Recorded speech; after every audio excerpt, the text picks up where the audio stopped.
You've all probably seen it 1,000 times. The final countdown, the engines roaring to life, water spraying across the launch deck, and the literal shower of sparks raining down from the launch pad. Are those fireworks? Are they there for dramatic effect? Nope. Those sparklers are the only thing keeping the rocket from turning into a bomb.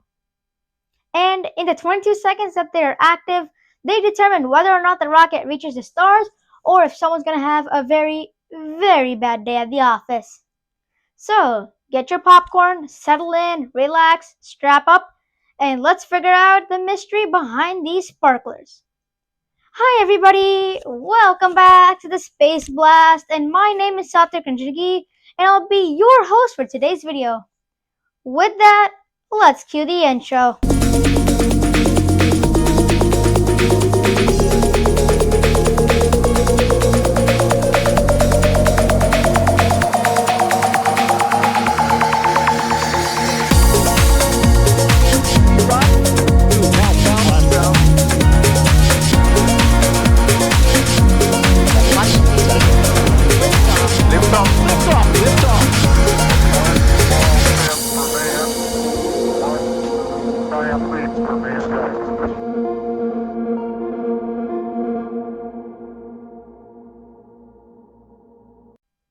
So, what are these things?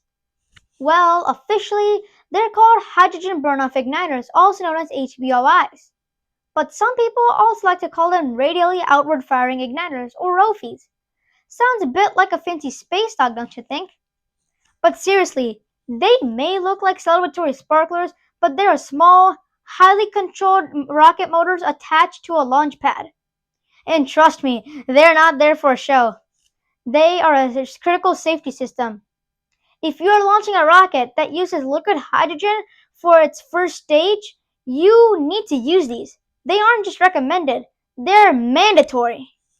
If you do not use these igniters for a hydrogen-fueled rocket, you're playing a game of Russian roulette. And trust me, the house, or in this case the launch pad, always wins.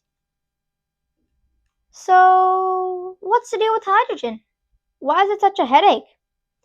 Well, hydrogen is incredibly light, it's volatile, and it expands like crazy.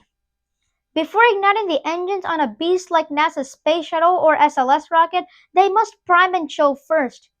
During that brief window, liquid hydrogen seeps into the engine bell, turns into a gas, and pools right under the launch pad. And here's where the nightmare begins.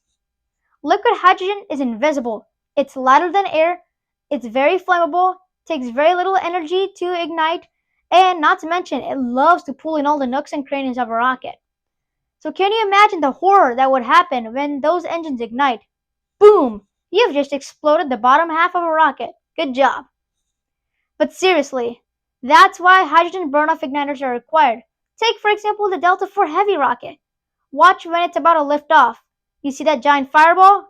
Yeah, that's because that's all hydrogen. But don't worry, the rocket's built for that. But not all rockets are built for that. That's why these burn-off igniters are required. So the hydrogen burn-off igniter is our hero. About 10 seconds before liftoff, we press a button and poof! The igniter initiates a controlled 22-second burn. Inside the igniter is zirconium, potassium, barium nitrate, and perchlorate. The zirconium burns at over 1,500 degrees Fahrenheit. That's as hot as lava. Once these igniters are active, they will spray hot metallic droplets in a cone-like pattern 15 feet away. Any bit of hydrogen caught in these sparks will burn safely. Think of it like a 360-degree safety sweep. But you know what I like to think of it? I like to think of them as a sparktacular cleaning crew. Now, to be clear, these engines do not start the engine. That's a whole nother process. Inside the engine is another set of igniters. These igniters use nasty, hyper-energetic chemicals like TTEP to kickstart the main combustion. But the hydrogen burn-off igniters are like the external bodyguards of the rocket. These systems were used on rockets like the Space Shuttle, NASA's SLS Artemis Moon rocket, all of Europe's Ariane rockets, and on Japan's H-2A rocket. They were even used on Delta IV Heavy rockets, like I talked about earlier. But wait, you might ask, Satvik, what about the Falcon 9 rocket? I don't see any sparks there. You're absolutely right. There are no sparks used on the Falcon 9 rocket because it's not a hydrogen fueled rocket. That rocket uses kerosene or RP1 fuel. Kerosene does not pool invisibly in the air like hydrogen, and it's a very heavy liquid. Remember the golden rule of fuel. Different fuels equals different rules. So there you have it. A small device firing for about 22 seconds, protecting millions of dollars of engineering from a disaster. So, what do you think? What's the best launchpad infrastructure out there? Let me know down in the comment section below. I am dying to hear them. And while you're at it, please make sure to hit the like and subscribe button and smash the notification bell to receive daily updates on future content that I post. Thank you so much again for joining the Space Blast. You rock! Until then, see you next time.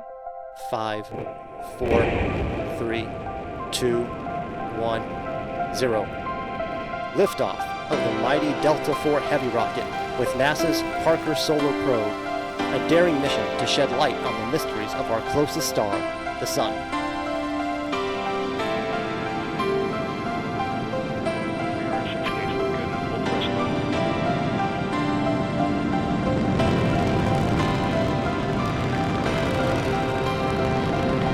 Seconds into flight. Chamber pressures continue to look good on all 3 boosters.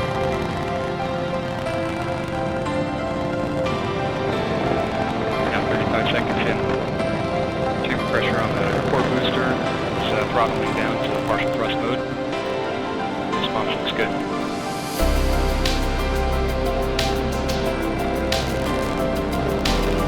Now 50 seconds into flight. Strap-on boosters look good in the full thrust mode. Core booster looks good in the partial thrust mode.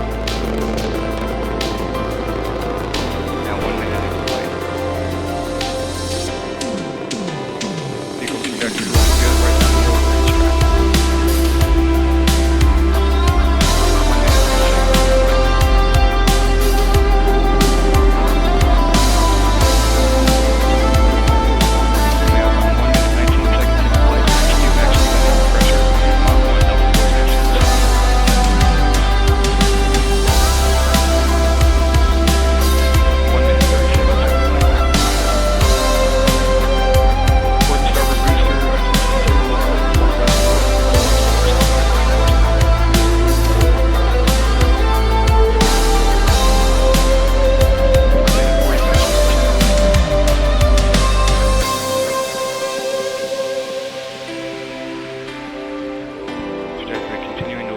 down the over range track.